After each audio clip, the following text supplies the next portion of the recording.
guys! Welcome back to my channel. In this tutorial, I'm going to show you how I made the Paw Patrol lookout tower for my son's birthday. Happy birthday to you. Happy birthday to you.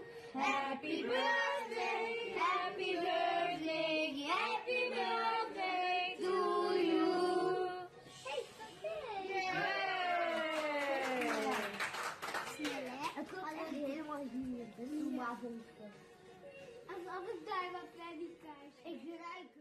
I know it's a very lengthy tutorial, but the lookout tower has a lot of details and we're going to cover all of them, and I hope you bear with me. First of all, I searched for an image of the Paw Patrol lookout tower on Google, and then I enlarged it to the right size that I wanted the cake to be. And then I divided it into 3 different sections. We have the bottom part, the middle part, and the top part. Before I can start filling my cake, I need to prepare my cake boards. And the bottom and middle part of the tower has an octagon shape. So I made 2 squares on my cake board that formed an octagon, and then I cut it into size. The bottom part of the tower is wider and it slants a bit into the middle part. So I measured my template and then I cut 4 pieces. So 2 larger pieces for the bottom and the middle part, and 2 smaller pieces for the section that connects in between. For the bottom part of the tower, I baked 2 square chocolate cakes, and I used my larger octagon shape to cut it into squares.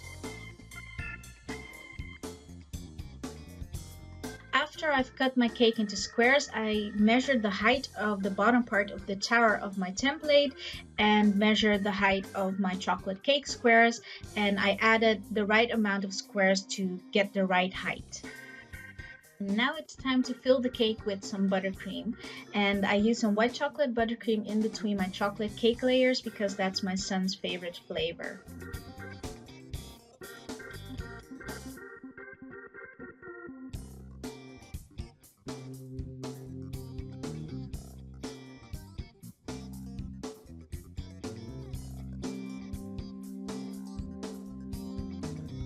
After I've stacked and filled all the layers, I made sure the cake was level. And then I applied a buttercream coat on top and placed a smaller octagon on top of that. And then let it chill in the fridge before carving it into the right shape. Now I'm repeating the same steps for the middle part of the tower, and I'm using some Oreo buttercream here with vanilla cake.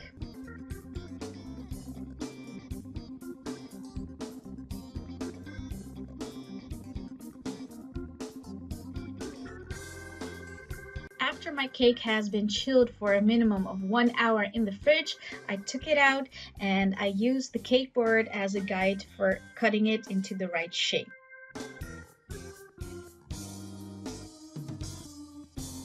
Flip the cake and use the smaller template on the other side to cut it down as well.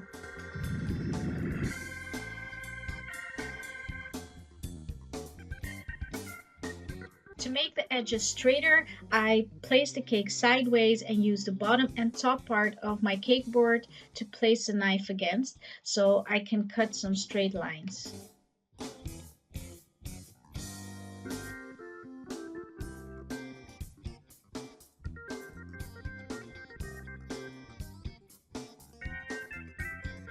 When I was happy with the shape, I applied a crumb coat and chilled it in the fridge for another hour, and then I applied a final buttercream coat. To make the corners of this octagon-shaped cake as cleanly and sharp as possible, I scraped off the excess buttercream with my bench scraper, first sideways and then upwards, using the cake boards as a guide for when to stop and when to begin. It's really important to let the cake chill in between the crumb coat and the final coat, so the buttercream solidifies and then it's easier to scrape off the excess. The larger octagon-shaped cake board merely was used as a guide, so I removed it at this stage and applied some buttercream on top because I need to add some dowels into this cake at a later stage. Repeat the same process of carving, crumb coating, and final coating your bottom part of the lookout tower, but in this case you can remove the smaller octagon cake boards.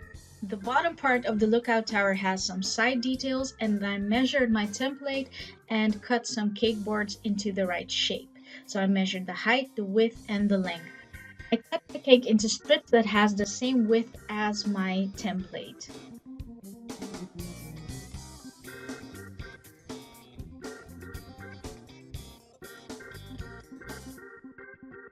Then I measured how many strips I needed to get the right height, and I measured the length and cut it into the right size.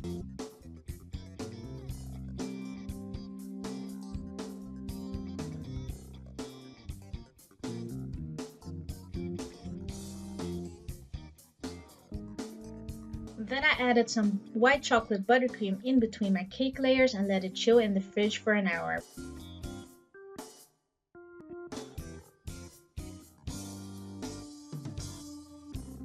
Before carving, I made sure my sides were completely straight, so I used a serrated knife to carve off any excess. And then I used my cake board to carve the cake into the right shape. The way I crumb coated this cake is a bit unconventional, but in this manner I made sure that both of my side details were completely identical. So I placed a sheet of baking paper onto my turntable and applied a generous amount of buttercream, and then I placed my filled cake on top of it and placed my cake board on top of the cake. And then I scraped my buttercream upwards to the template and use it as a guide. So I scraped upwards and then sideways. Let this chill in the fridge for an hour as well, and then take it out and place a generous amount of buttercream on another piece of baking paper and then flip the cake on top of it. And then scrape the buttercream upwards again and sideways. Now we're moving on to filling the top part of the cake, and I divided this in different sections as well. So here you can see which section we're going to do first. I decided to make this section of the top part of the lookout tower out of Rice Krispie treats because it adds some stability to the cake. I heated my marshmallows into the microwave in 30-second intervals until it increased in volume, and then I stirred it with a greased spatula. I stirred into my Rice Krispies with the spatula first, and then I kneaded it with my hands, and my hands are greased as well, or else it will be a very sticky mess.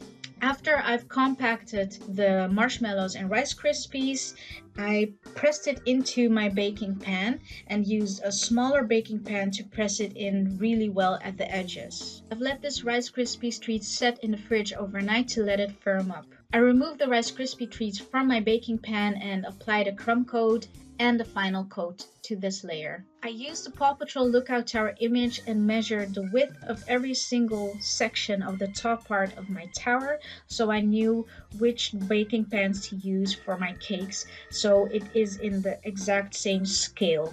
This next section is made out of cake, and as you can see it slants a bit, so I took a smaller cake board than the diameter of my cake and used it as a guide to cut the sides. I applied a generous amount of buttercream onto my baking paper, placed the cake on top, and then attached the smaller cake board onto this cake and applied a crumb coat and a final coat as well. This next section slants a bit as well, but this is a higher cake, so I filled the cake in between with some Oreo buttercream, and then I chilled it in the fridge, and after I've chilled it, I've carved it into the right shape as my previous cake and crumb coated and final coated it as well.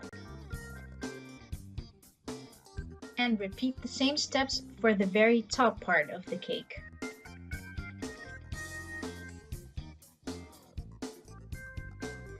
After I've applied a final coat of buttercream on all of my cakes, I let them chill in the fridge overnight to let them set completely firm.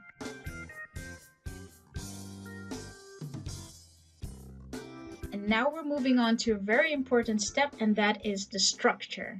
So I have an MDF cake board that is 1 centimeter thick, and I drilled a hole in the middle. So these are all the tools that you need to make this structure, and I'll also leave the details in the description box below. This tool needs to be hammered really tight into the cake board, and then you can screw your dowel rod inside of this. In this image, I show you what the height needs to be of your dowel rod to get the right stability for this cake. To make this structure food safe, I added some straws onto the dowel rod, and then I placed a bit of candy melt around the bolt on the bottom. The next step is to carefully slide the bottom part of your cake tower onto this dowel rod and press it in firmly so it sticks to the cake board. To securely stack this cake, I used some wooden dowels and cut all 4 pieces into the same height.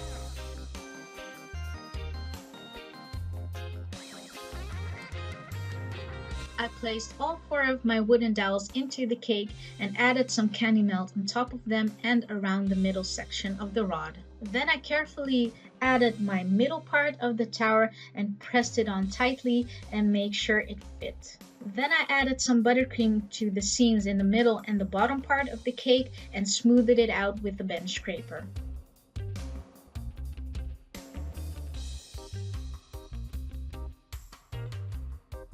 And then I added the side details of the bottom part of the lookout tower. I applied some buttercream to the seams as well and smoothed it out with the bench scraper again. And this is where I went wrong, guys, sorry. This is the right way to place the side details. I'm just glad I found out on time. So with all the buttercreaming finally done, we can move on to decorating this cake with fondant. And first I wanted to add some fondant to the back of this cake, and I measured the height and half of the circumference. I rolled out some white fondant and then I used a ruler to cut it into the right measurements. And then I rolled my fondant onto my rolling pin and placed it onto the cake, and I used my hands to smooth it out into all the creases and corners. I also used a fondant smoother to make sure that my fondant was completely secure to my buttercream, and then I used a ruler to cut some straight sides. After this, I'm going to apply some fondant to the side details of this cake, and I measured the complete height and the width. And then I cut out a piece of white fondant into these measurements and applied it to the cake in the same way.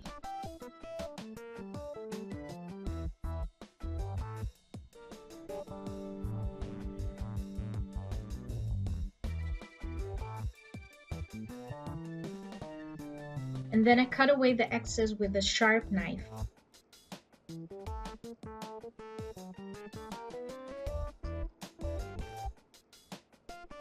And lastly, I measured the height and width of the front part of the lookout tower and cut a strip of white fondant and added it to this. And then I smoothed out the seams with my fingers. I used the sugar craft gun to make a long red and yellow strip of fondant to apply around the bottom part of the cake. If you don't have a sugar craft gun, you can also roll out a strip of fondant with your rolling pin and cut it into the right size using a ruler or a ribbon cutter. I applied the fondant strips with some water onto the cake, and I used a fondant smoother to make sure that they are completely stuck and straight. And now repeat this for the yellow fondant strip. Now we're moving on to the front part of the lookout tower, and I believe this is the elevator. I cut the front part of the image that I used, and I rolled out some light blue and dark blue fondant, and then I traced it around my fondant. I applied the light blue strip of fondant with some water first, and then I cut the window parts of the template and traced it around the darker blue fondant and added this on top of the light blue fondant. I made a thick rectangular shape out of dark blue fondant, and this is where I'm going to attach the elevator door. I used the Paw Patrol lookout tower image to cut out the elevator door and the Paw Patrol logo, and then I rolled out some dark blue fondant and traced it around this cut part. And here I show you the steps that you need to use this template to make the elevator door. And just repeat these steps to make the Paw Patrol logo as well. It's just a matter of cutting all the parts and tracing it onto the right colored fondant. Okay, we're halfway there, just bear with me a little longer. We're moving on to the top part of the Paw Patrol lookout tower. And here we have the Rice Krispie treats, and I made a hole in the middle using a wooden dowel so I can slide it onto our cake structure. Because I don't want my cake board to be shown in the final result of the lookout tower, I'm adding some buttercream on top of this, and I'm placing my fondant all over the Rice Krispie treats. Flip the Rice Krispie treats upside down and cut away the excess fondant using a sharp knife. Then flip it again and use the fondant smoothers to smooth down the sides. I use a tap-it cutter to make some black rectangular shapes, but if you have a rectangular cookie cutter you can use this as well. And then I applied it with some water onto my Rice Krispie treats. I added 4 dowels into the middle part of my tower in the same way I did it for the bottom part, and then I applied the Rice Krispie treats on top, and I used the cake board to really press it on tightly. Because this section is a bit wider than the Rice Krispie treats, I also applied some buttercream onto this cake board and completely covered it with fondant.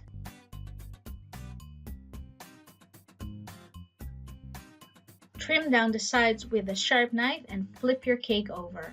And now I rolled out a piece of yellow fondant and attached it to the top of the cake and flipped it back again and cut down the sides with a sharp knife as well.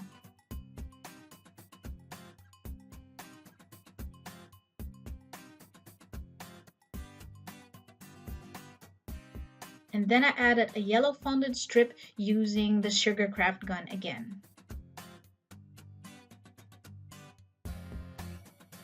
And then carefully stack this cake on top of your cake tower.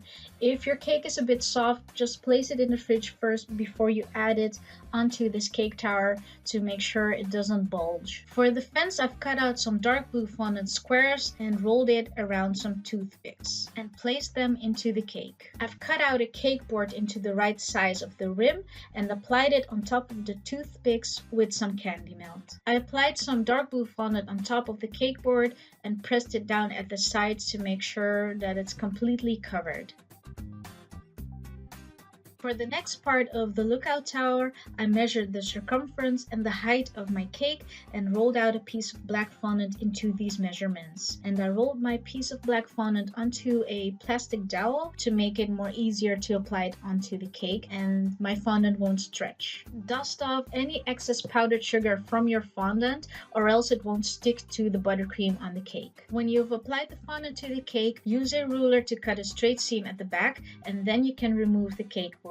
I'm removing this cake board because in the final end result I want to be able to slice all the way through to get a good slice of cake without getting interrupted by some cake boards. I covered my last piece of cake with some red fondant, flipped it upside down, removed the cake board and cut away the excess red fondant.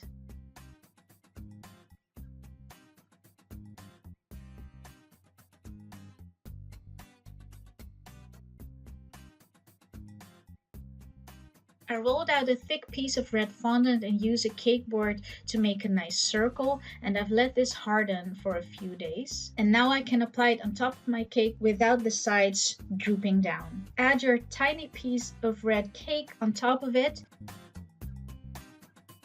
I used the sugar craft gun with a square disc to make some strips, and the long strips go around the circumference of the cake and the shorter strips are the height of the cake, and these are the window sections. I applied all the pieces with some water and I used a measuring tape to even out the spaces in between the shorter strips of fondant. I made the front window in the same way that I made the elevator door using the template again. I applied some candy melt around the center dowel of my cake structure and place the cake on top. The slide of the Paw Patrol lookout tower has a pedestal and it's sort of triangular, so I shaped this out of a piece of dark blue fondant and attached it to the cake with some water. For the slides I used strips of cake board and I measured the sides of the octagon, and that is the shorter side on these strips, and then I measured a 45-degree angle. That makes the larger side of these strips, and I've cut it into pieces and stuck 2 of them together with some double-sided tape and a toothpick in between.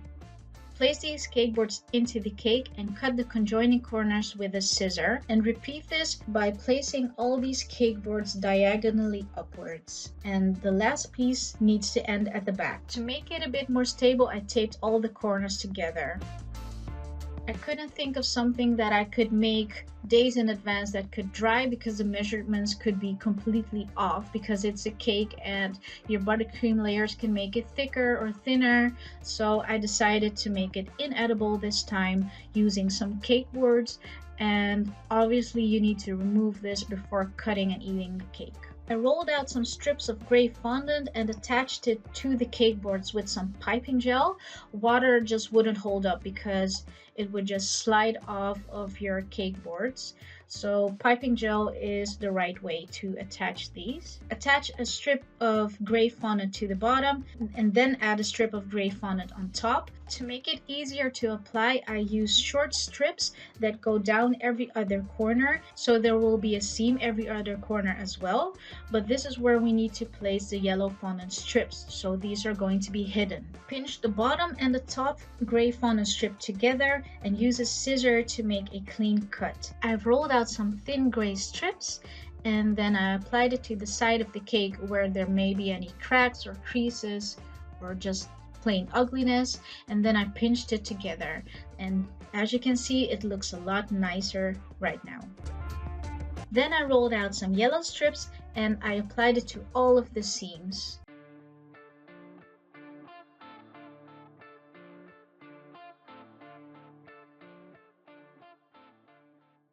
Moving on to the finishing part of the cake, I'm sculpting the lookout. I'm making a thick sausage of dark blue fondant and I'm cutting it into the right size.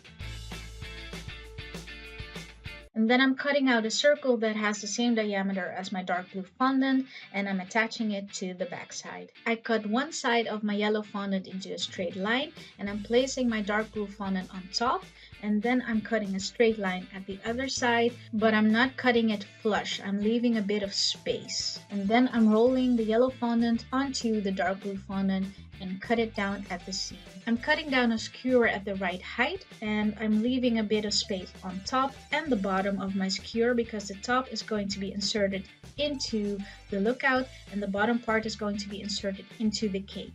And then I'm rolling a piece of yellow fondant onto my skewer and then I'm attaching the lookout on top of it. It's actually pretty ironic because the song I'm using for this part is called Up All Night, and maybe you've noticed that the lighting has changed, and that's because I'm working at night right now. It was 3 o'clock at night when I finished this cake, and this project took me 2 full days. Then for the final finishing touches on the cake, I put some green fondant here and there on the cake board and around the lookout tower, and I used a grass tip to press it onto the fondant to make it more grass-like and to give it a bit of texture. And last but not least, I added all of the pups using some candy melt. And here it is, you guys, the final end result, and I love it. I'm so happy, my son was happy, and it was delicious. So I hope you give it a try. If you like this video, give it a thumbs up and make sure you tap that subscribe button. And I'll see you next time. Thank you for watching, guys. Mwah!